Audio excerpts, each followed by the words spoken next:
So now that he is in custody, what about his future? Target 7's John Cardinelli joins us now. And John, it looks like he's going to be staying in New Mexico. That's exactly right, Shelley and Doug. When Byers was pardoned by the state of Nevada in 2017, he agreed to be on parole. But since he transferred his parole to New Mexico, all of his charges here will be handled first. Stephen Morgan Byers is now off the streets after BCSO arrested him Friday afternoon. Without you, he wouldn't have gotten arrested, especially the next day.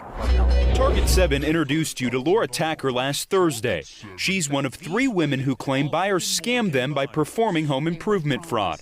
Tacker says she lost more than $50,000. Yeah, just relief that he's not going to be doing this to anyone else. When Byers was arrested on Friday, he was charged with being an out-of-state fugitive, possession of a controlled substance, and attempt to escape custody after court records show he tried to climb through a ceiling after he was taken to Loveless Hospital.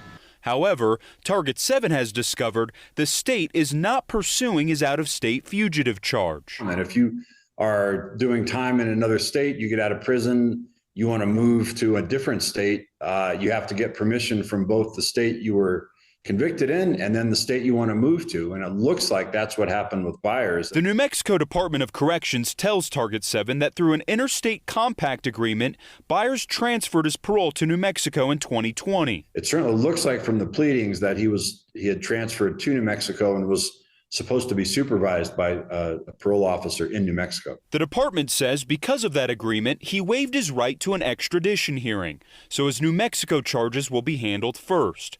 Once all of his local charges are resolved, he'll then be extradited to Nevada. It looks like New Mexico will sort of get the first shot here and in terms of prosecuting any of these alleged crimes. The Bernalillo County District Attorney's Office filed a preventative detention on Byers to try to keep him in jail until trial.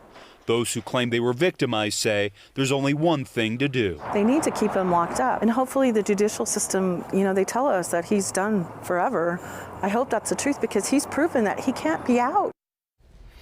Has his preventative detention hearing on Thursday, and we'll update you on what happens. For Target 7, I'm John Cardinelli. It was a call to Target 7's tip line that let us know about Byers' whereabouts after BCSO was alerted.